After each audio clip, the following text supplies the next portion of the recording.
In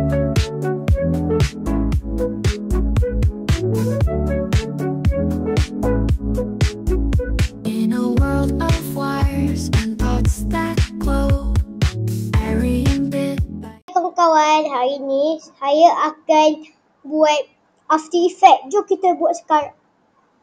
Mula-mula kalau pergi ke After Effects, ini saya dah buat tadi. So kita find new project. Don't save.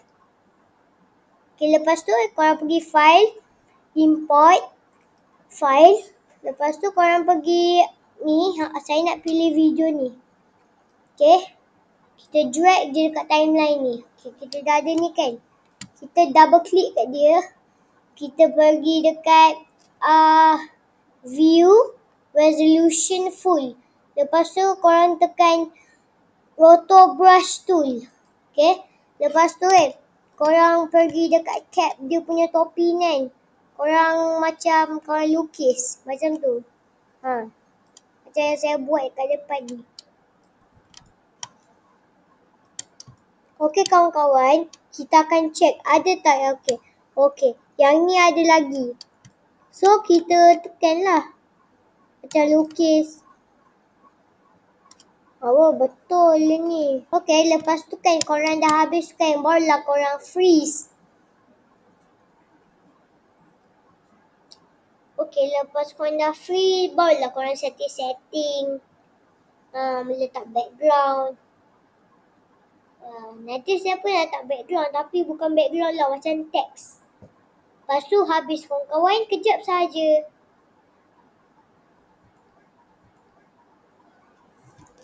Tapi sebelum tu, like dan subscribe dan share dengan kawan-kawan.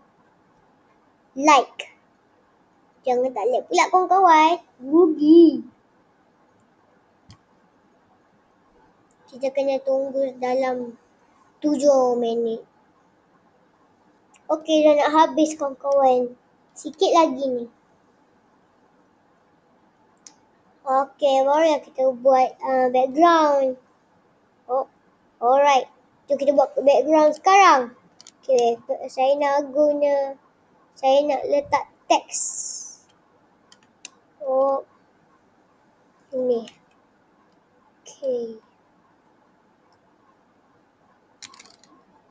Okey, lepas tu kita tengok. Tengok. Oh, ni ada. Okey, kawan-kawan. Lepas tu kan barulah kita tu. Okey.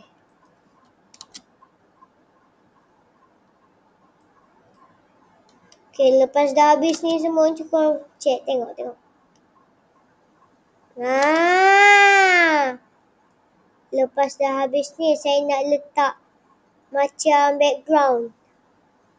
Mana ni background? Import file.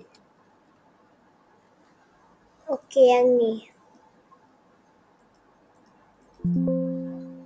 Okey, lepas tu saya nak letak ni. Ni dekat sini. Oh. Okey. Lepas tu kita tengok.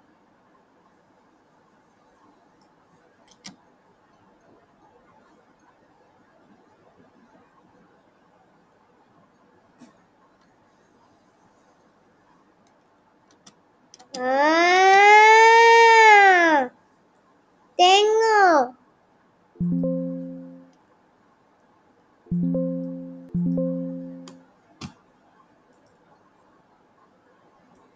Tengok ni kawan-kawan, tapi saya tak suka yang ni.